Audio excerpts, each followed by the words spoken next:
Hi, everyone. My name is Dr. Michael Walton. Thank you so much for joining me for this important conversation centered around coronavirus nutrition and general information. It occurred to me watching the news and social media that there is absolutely no information, no conversation at all regarding the use of nutrition and healthy lifestyle practices for increasing one's resiliency against not just viruses, but to improve one's general health and well-being. Now, it's basic knowledge in infectious disease and, in fact, medicine that a poorly nourished person, whether they are that way because they're old or they have multiple health problems that increase their nutritional requirements, perhaps they have poor diets, whatever the reason for poor nutrition, it increases one's susceptibility potentially to viruses and as well as other infectious diseases. Not to mention, one can increase your risk of developing all of the common condition that the coronavirus seems to create problems within. In other words, if you're an individual with heart disease, lung disease, diabetes, hypertension, obesity, for example, and other problems, you are more susceptible to a poor outcome if infected with the coronavirus. Those conditions affect tens of millions of people. So the potential of the coronavirus infecting a large number of people is almost guaranteed. It would be surprising if it did not. So that's where nutrition comes in. Nutrition will not cure or treat every condition. It may not even help the coronavirus. But common sense and a good deal of medical and nutrition literature suggests that if you improve your nutrition, you should have a shorter period of time that you're sick and could withstand a more severe or virulent viral exposure. But like I said, nutrition has not been studied against the coronavirus specifically. Let me begin first by giving just a brief disclaimer. The information that I'm talking about in this presentation has not been reviewed by the Centers of Disease Control or the World Health Organization or the Food and Drug Administration or any governmental office. This information is mostly obtained from the Center of Disease Control, and all of the nutritional information is from me. So in this photo right here, you can see how viral cultures are grown out in a laboratory. It's just interesting to know that the original coronaviruses were discovered in the 1960s, and they were small enough to pass through a membrane where, let's say, a bacteria could not. That's how they knew it was a virus originally. So more about the start of the coronavirus. We know that this particular pandemic likely began in China. The COVID-19, which is the coronavirus, has been detected in over 90 locations at this time of this presentation, including the United States, where it seems to be spreading. The virus has been named the SARS-CoV-2, and the disease it causes has been named the coronavirus disease 2019. Abbreviated COVID-19. Now, on January 30th, 2020, the International Health Regulations Emergency Committee of WHO, the World Health Organization, declared the outbreak a public health emergency of international concern, and I believe that they were right. Now, on January 31st, 2020, Human and Health Services Secretary Alex M. Azar II declared a public health emergency for the United States and asked that it aid in the nation's healthcare community in responding to the COVID infectious problem. Now, coronaviruses are a large group of viruses that are common in people and many different species of animals, including camels, cattle, cats, and even bats. In fact, the original coronaviruses all originated from bats. Now, it used to be thought that rarely coronaviruses infect people, but it seems that they are more and more. COVID-19 incubation period, it's important to know, ranges from 2 to 14 days. And an extremely recent study just came out in the medical journal Lancet said that the coronavirus patients shed the virus, which means they're more contagious, for between 8 and 37 days. So COVID-19 cases include the following concepts that are important to know. COVID-19 is WHO's shorthand for coronavirus disease, novel virus, and the virus itself, as I previously said, is called SARS-CoV-2. Outbreaks of novel virus infections among people are always a health concern, so we need to take these seriously. We also need to know that the coronavirus is far more infectious than the flu, so any comparisons between the two are not really fair. We know we have reported cases in travelers, which allows for the virus to spread across the United States, which gives us our current pandemic. We also know that there are cases of close contacts of a known cause. And then there are community-acquired cases where the source of the infection is just not known. It's interesting to note that there are 7 known coronaviruses. I won't name them here, but I just wanted you to know that the coronavirus is not a virus. It's one of several. There's an RNA sequence which was obtained from infected US patients, which was similar to the one that China initially posted, suggesting that there's a single recent emergence of this virus from an animal reservoir. Evidence also shows that human coronaviruses may remain on inanimate surfaces for up to 9 days. So constantly and appropriately, I shouldn't say constantly, but wash your hands. Symptoms of coronavirus 19 are different from other coronaviruses, like the common cold.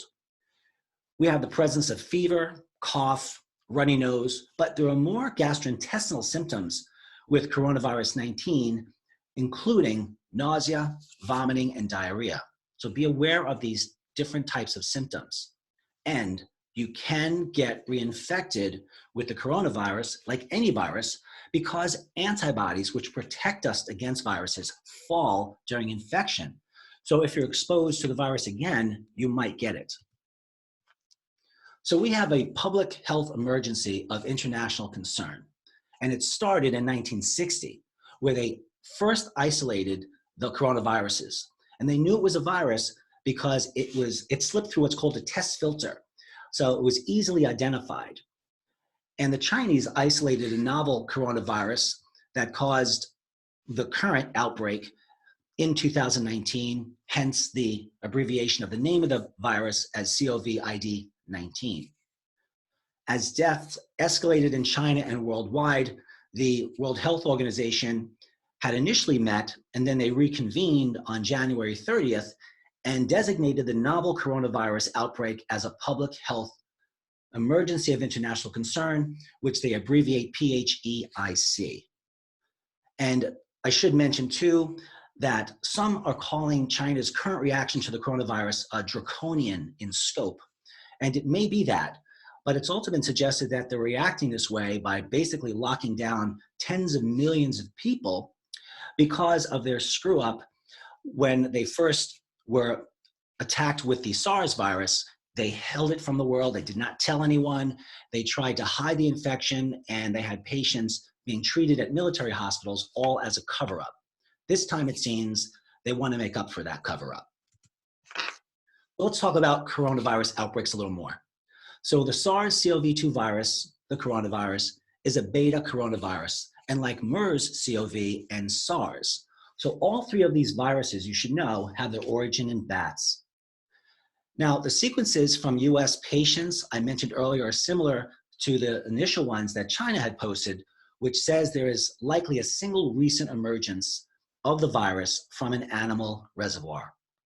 A growing number of patients did not have exposure to the animal markets, indicating person-to-person spread. And that's an important point because it was thought it was animal to person initially from the Chinese markets. It doesn't seem that that's how it went. Now, person-to-person spread was subsequently reported outside China, including the United States, where it's spreading fairly rapidly. More details about coronavirus 19. It probably had a large head start before it was recognized, and it was thought to have spread outside of China even before we knew about it. The virus infects cats, dogs, your pet camel, bats, and other mammals. So it likes mammalian hosts. That's the term. COVID-19 is here to stay, I believe. It's not likely to go away because it's become endemic in the United States population. Over 24 countries at the time of this talk have been affected, which places the pandemic level between a mild to moderate degree. It's thought that perhaps COVID-19 usually peaks in temperate areas like the northern and southern hemispheres in the winter and spring, just like the cold virus. But quite honestly, researchers and scientists really don't know that yet because this is a new virus. It's interesting too to know that COVID-19 favors receptors in the lungs, which is why many people who are infected get severe lung inflammation and can die. It has to do with something called fusion proteins, which the virus favors and are found and interact with the lungs of the patient. Now, as far as a vaccine against the novel COVID-19, well, some estimates put it at between 12 and 18 months, but once again, that is something that no one can quite predict. Many problems and shortfalls can occur during the development of vaccines, so we can only hope that that happens sooner than later. I wanted to mention something about SARS, severe acute respiratory syndrome.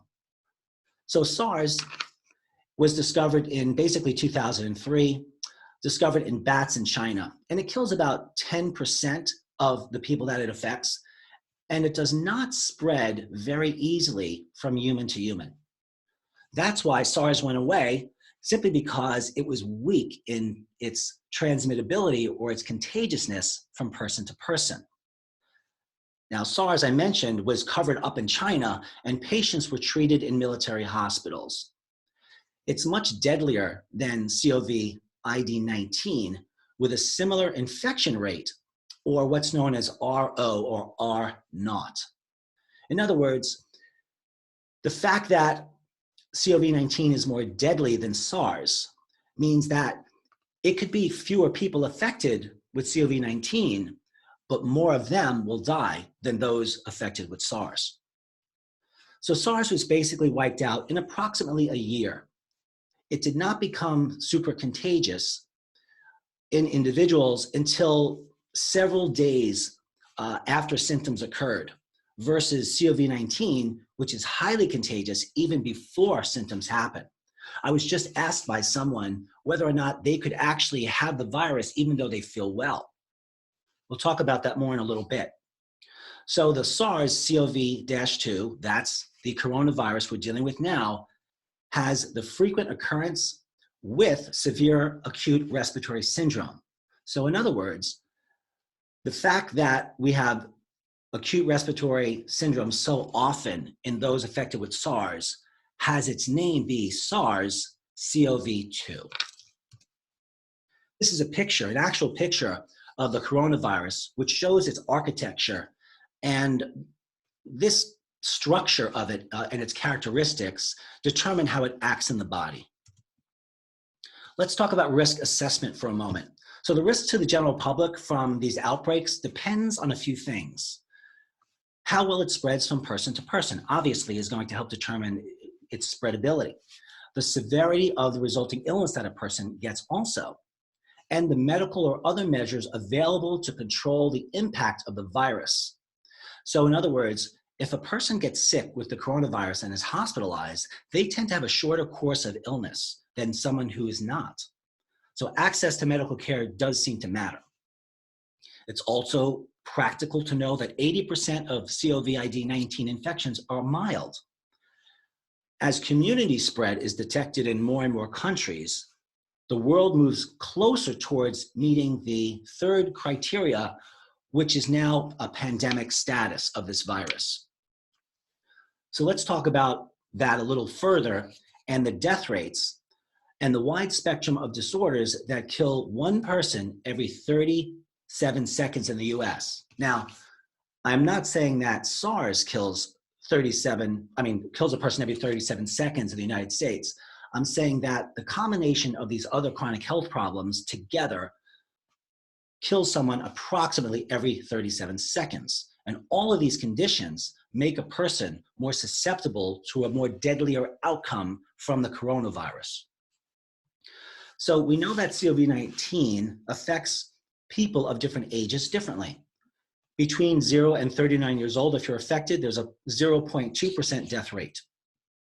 If you're between ages 40 and 49, there's a 0.4% death rate. Between 50 and 59, there's a 1.3% death rate.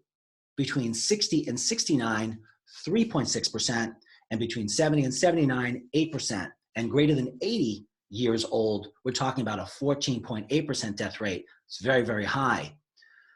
So death rates are 6 to 10 times higher than the flu. But beyond age, in terms of susceptibility, you need to think of your individual risk. So if we just look at these ages, and let's say you fall in the age range of 40 to 49. So you have a 0.4% death rate according to statistics. But statistics are not about you, they're about averages. So if you have any comorbid health problems, your risk of death and sickness go way up. Just something important to know. Now, what are these conditions I keep referring to that increase your susceptibility to a death and or contraction of the coronavirus? Well, conditions in order of highest to lowest death rates are cardiovascular disease at 10.5% death rate. So 10.5% of people with cardiovascular disease who are infected with SARS will die. If you have diabetes, you have a 7.3% death rate, chronic respiratory disease, 6.3%, hypertension, 6%, cancer, 5.6%. And if you don't have any obvious health problems, then your risk of dying if you get the disease is under 0.1 at 0.9%. Again, these numbers don't include what might be increased risk factors that you as an individual may have. So millions of people have these conditions, as I've said, and thus are at higher risk of death when infected. These are called comorbid conditions, which worsen the outcome when you're infected. And it's also important to realize that many individuals have a lot of these health problems. They don't know they have hypertension, the silent killer. They may have cancer. They may have all kinds of health problems going on and not know it. So it's important to have a thorough health checkup. And here's a few charts that I felt were important to share with you regarding mortality and contagiousness of the coronavirus. The chart to your left has to do with mortality, and the one to your right has to do with contagiousness. I'm only going to spend a small amount of time on this, but basically, how deadly is the coronavirus? Well, compared to some other viruses like Ebola, the coronavirus, which is COVID-19, is much less of a danger in terms of causing death. And we see that even measles is very low down on the list of causing death once you get it at 0.2%. Now, let's look at the contagious side of this chart here on the right. Well, look at measles. It's very high on the list. And according to the World Health Organization, we know that measles is highly contagious. And this explains why governmental agencies want people to get vaccinated for measles, because if one person gets it, it's very, very highly transmittable and contagious. But according to our little chart on the left, not many people die of it. So approximately 3.4% of people so far will die from exposure to the coronavirus. But coronavirus is, I would say, a moving target at this point. So those numbers of death rates might increase. Okay, so what else might happen? Well, widespread transmission of COVID-19 in the United States is already occurring. The widespread transmission of this virus would translate into a large number of people needing medical care at the same time. So we're talking schools, childcare centers, workplaces, all may experience more absenteeism. Mass gatherings may be sparsely attended or postponed. Public health and healthcare systems may become overloaded, and elevated rates of hospitalizations and deaths will likely occur. And other critical infrastructure such as law enforcement, emergency medical services, and sectors of the transportation industry will certainly become affected. Healthcare providers and hospitals will likely be overwhelmed. So at this time, there's no vaccine. We have no protection in that regard. There is medical treatment, but it's very nonspecific, consisting of IV fluids and electrolytes, but that does seem to shorten the degree of sickness and may reduce morbidity and mortality further. Now let's talk about the role of nutrition and immune resiliency and resistance to viral infections. Let me first define a couple of terms. So nutrition includes what you eat. It also includes the use of nutritional supplements, which I believe are important, particularly when we're dealing with health concerns that have extraordinary nutritional stress upon the body. And then resiliency or immune resiliency refers to your body's innate ability to fight infections and to deal with anything considered foreign, because that's what your immune system does. And resistance is part of that. So your immune resiliency provides a certain amount of resistance, and then you may be exposed to an outside factor like the coronavirus, which that combination of the virus and its strength, it may be more or less resilient from one mutated strand to another, and that contacts your innate immune system. And if your immune system is strong enough, then generally speaking, you will beat that virus and you will survive that infection. So we know that nutrition is one of the most fundamental factors for immune resiliency and resistance to infections. It's old news in medicine. Why it's not being discussed right now is because we're dealing with a crisis, and there's a different focus of the CDC and the World Health Organization than nutrition, at least at this time, it appears. So I'm going to talk about the best foods for immune boosting and viral killing, and also about what you should not eat, because there are certain types of foods that can boost immunity potentially, and others that can reduce your immune resiliency. And those are not good things. We'll talk about how to use certain nutritional supplements, including vitamin C and other vitamins and minerals, probiotics, and phytonutrients or plant nutrients. We want to boost your immune system's antiviral abilities in particular. So I'll talk about certain supplements that have been well studied for antiviral effects. But as I said earlier, no nutritional interventions have ever been studied against coronaviruses, as far as I'm aware. Or at least I should say, this particular coronavirus 19. So I'm going to talk about some general nutritional approaches, but you must realize that you need to find out what nutrition is specific for you. Based on your current level of health and health goals and medical history, you might be taking certain medications that affect your immune system, like chemotherapy, for example. And there are many drugs in rheumatology and other medical specialties that can cause immune suppression, increasing risk of infection. And so laboratory tests and other types of evaluations would really help you to figure out what you actually need, as opposed to you just adhering to some of the general guidelines I'm going to give you here. But I did make these general guidelines, I think, quite practical and fundamental. So you at least might want to consider these and then find out what your specific nutritional needs are by seeing someone like me or another who can figure out what your specific nutritional is.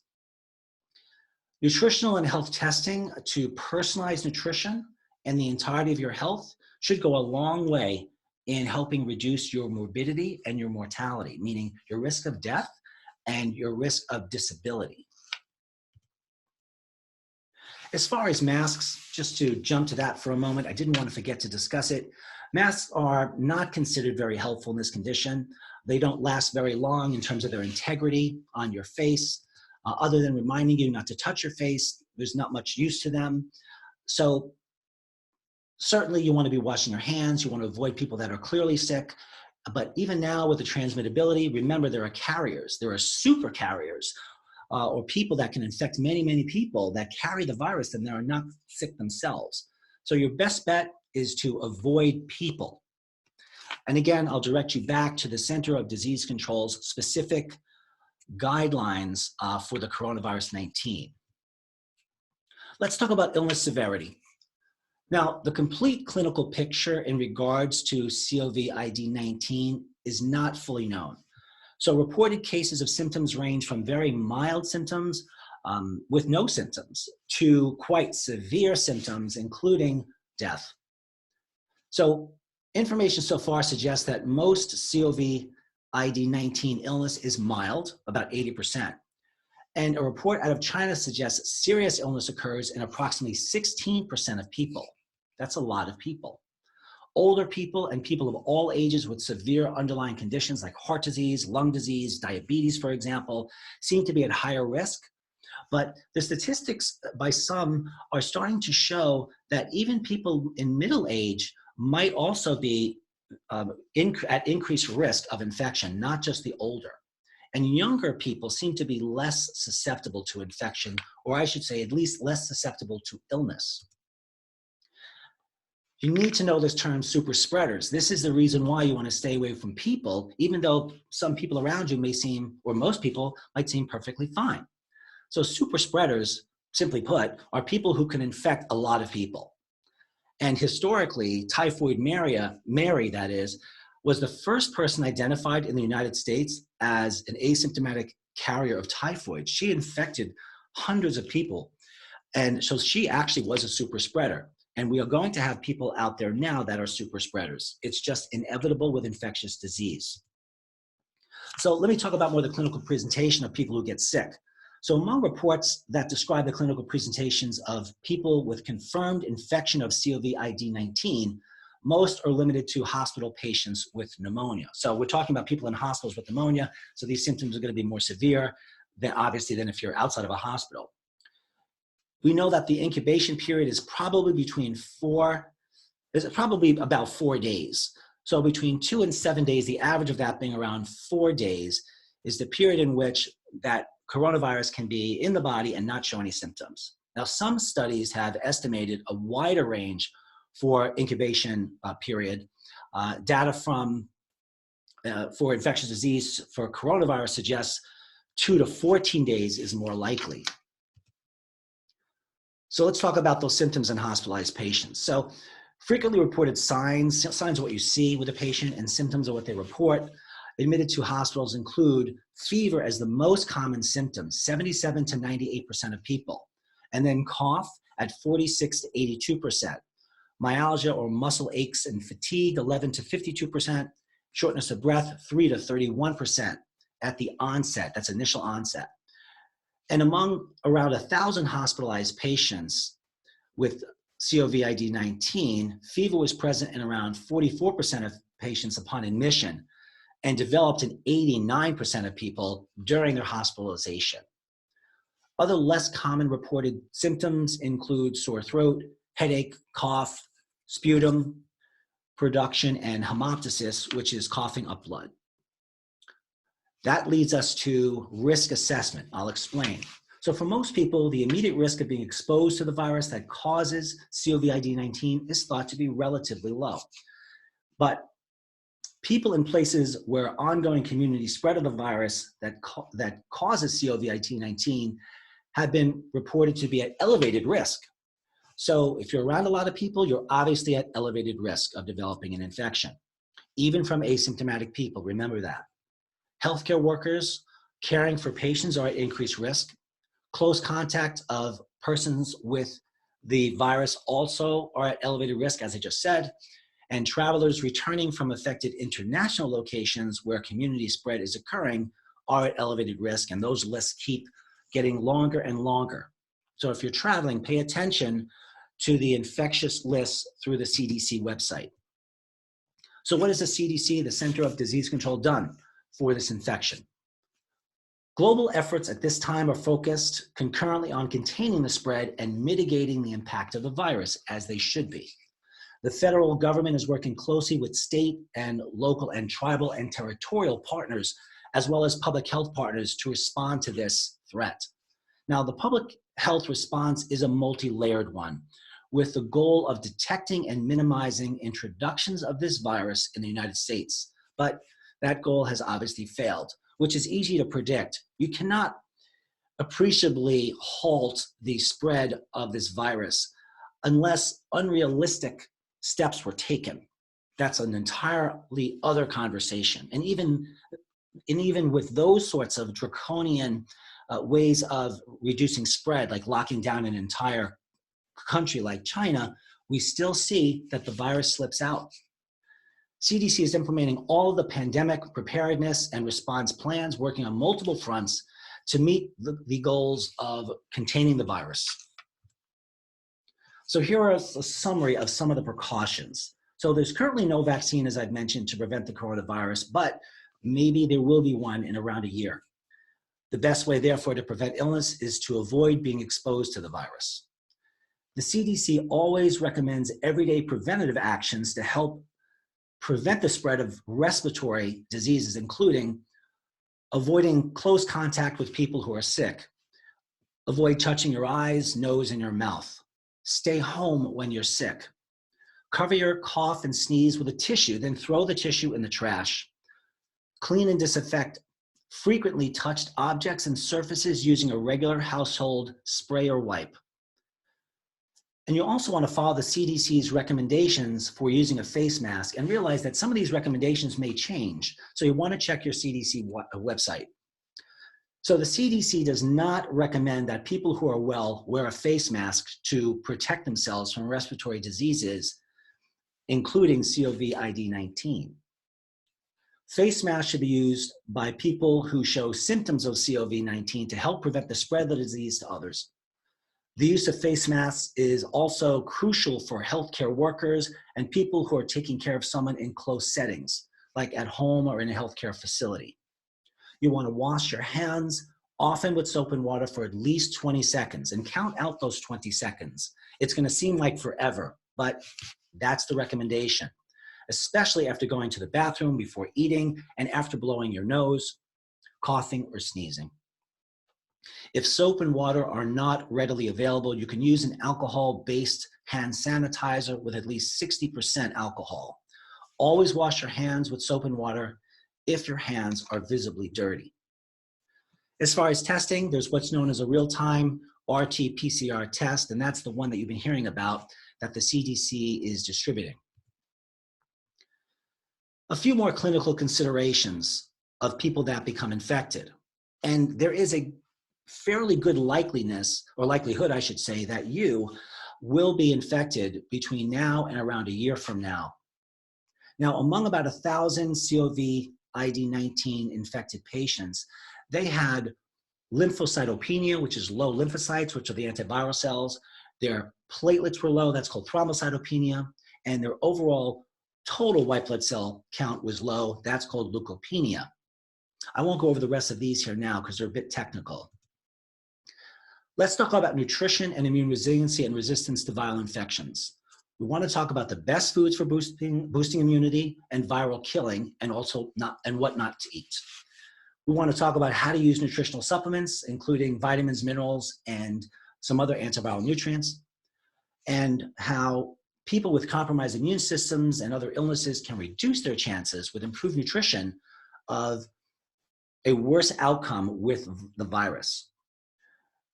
Also, I need to emphasize that all the nutrition I'm talking about here is generalized nutrition that may or may not be appropriate for you based on your particular health condition. There may be nutritional drug interactions between medications that you're taking. So you really must seek the advice of a well-trained clinical nutritionist, preferably a doctor, who also can do laboratory work so they can put the laboratory work together and with your particular health issues to figure out exactly what you need. So, but why nutrition in the first place? This is an obvious concern to me, but it's not necessarily to others. Nutrition fortifies what's known as our innate immunity and our overall immune resiliency. So in other words, if you have poor nutrition, you are going to be more susceptible to dying of almost anything. Nutrition thus reduces your risk of initial infection, meaning that if you are infected, your chances of doing better are improved if your nutrition is ideal. However, the best way to avoid infection is simply to isolate yourself. Those with malnutrition and malabsorption, a history of eating disorders, older individuals, if you have any chronic health problem at all of that increases infection risk rate due in part due to weak immune system. Diet, exercise, your age are all factors in lowering your immune system. A poor diet lowers your immune system. Over-exercising can reduce your immune system. Under-exercising can reduce your immune system. And as you age, your immune system weakens. and your ability to manage psychological stress weakens, which is another risk factor for poor aging.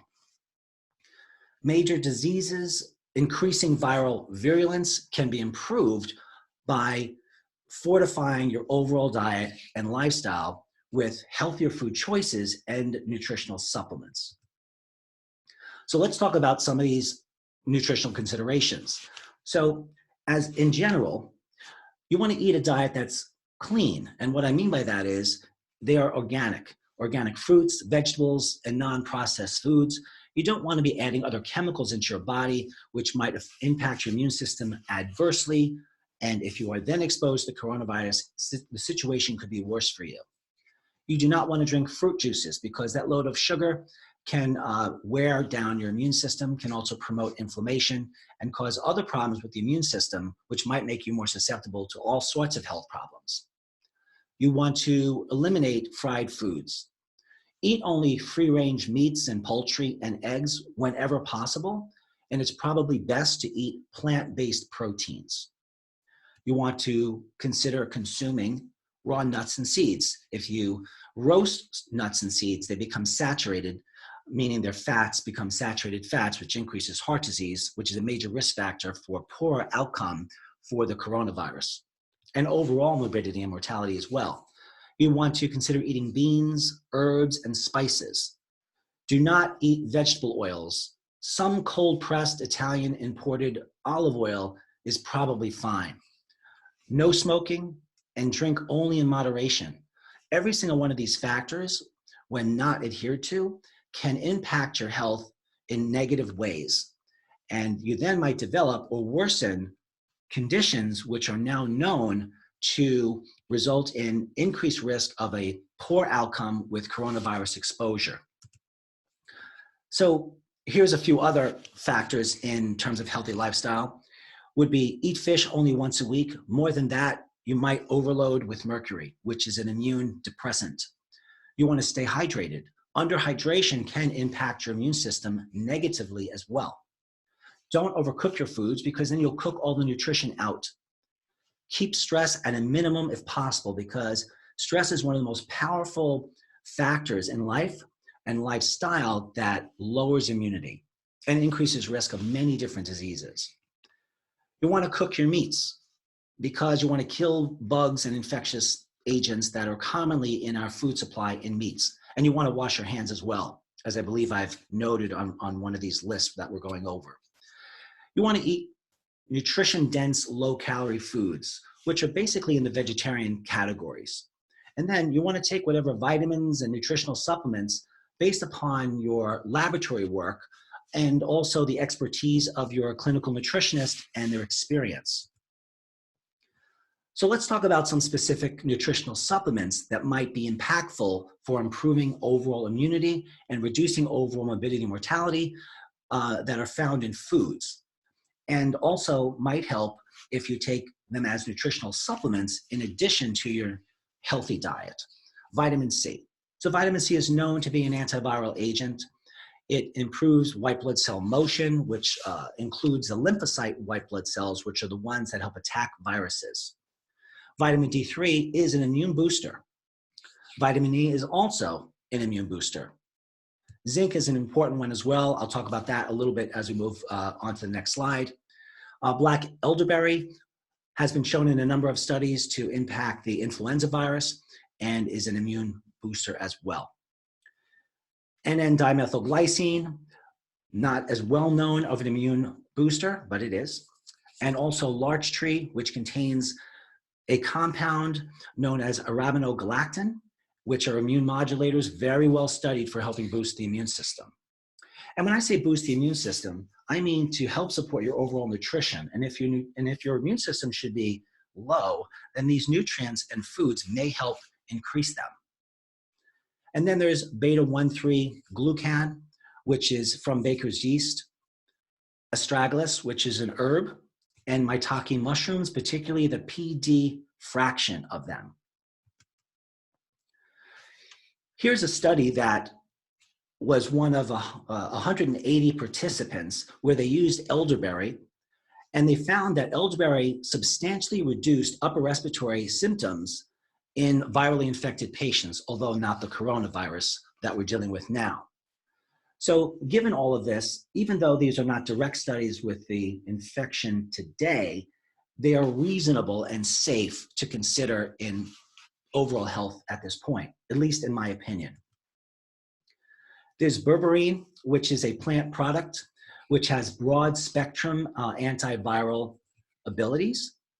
Caprylic acid, which is known as a medium chain triglyceride with antiviral, antibacterial, even antifungal effects. And that's made in your intestinal tract when you eat fiber. The bacteria in your intestine act upon the fiber and then produce caprylic acid. And it can also be taken orally as a supplement. And then there's olive leaf extract. And this is the olive leaf contains a compound known as polyphenols, or it actually is a polyphenol.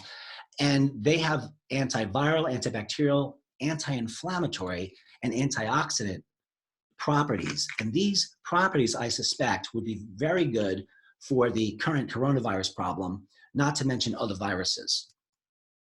There then is grapefruit seed extract, which showed inhibitory activities on the influenza virus and many other infectious agents, as you can see from this slide.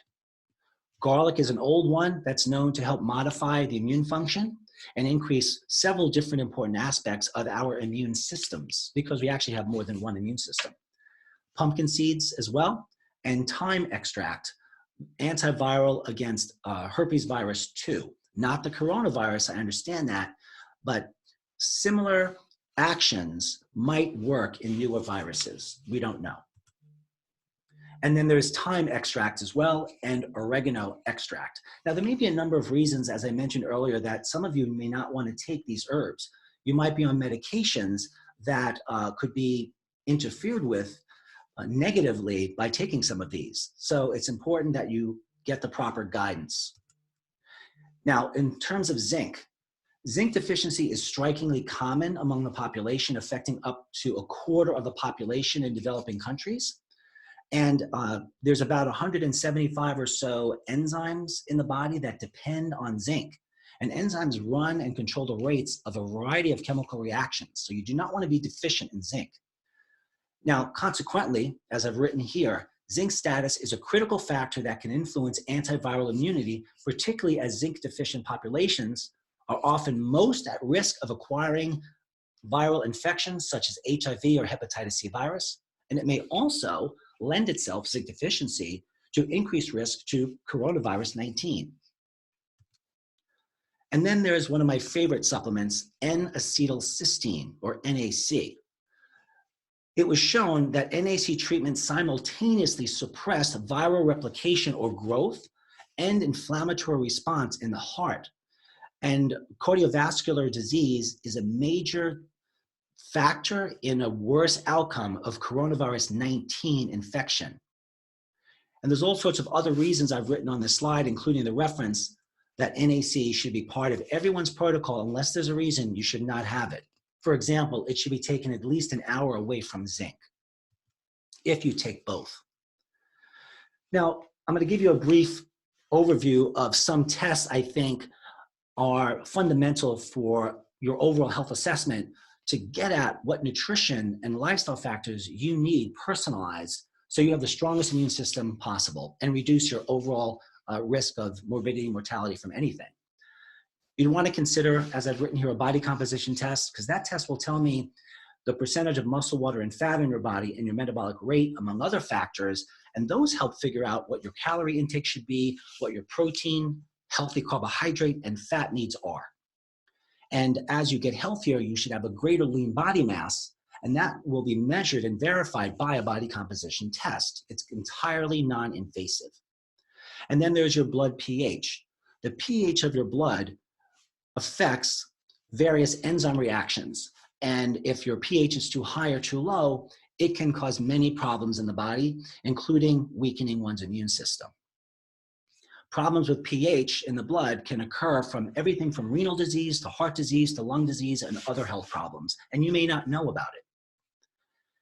And then you might have your vitamin C levels checked, your vitamin D levels.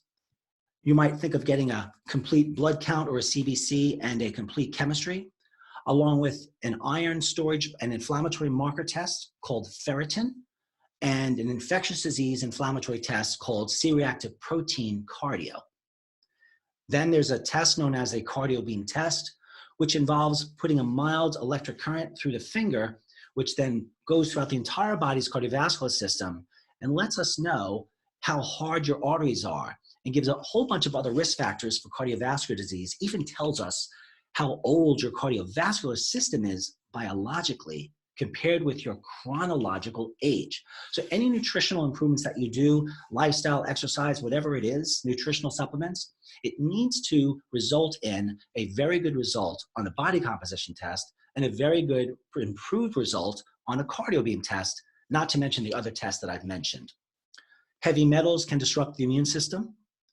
And then, given your specific health problems, there may be specific nutritional tests that I would want to see that tell me what exactly you need. So I want to thank you very much for joining me for this presentation. I know it was a lot of information, but you stuck in there, not like you had a choice. If you have questions or concerns, please give me a call at the following page at 914-552-1442. You can email me your questions and concerns to info@blooddetective.com. And on my website, on the main page, under the search bar, you can search any amount of topics that you'd like, and you'll find lots of videos and radio shows and content that are meant to help improve your overall health and well-being. My name is Dr. Michael Wald, and thank you so much for joining me.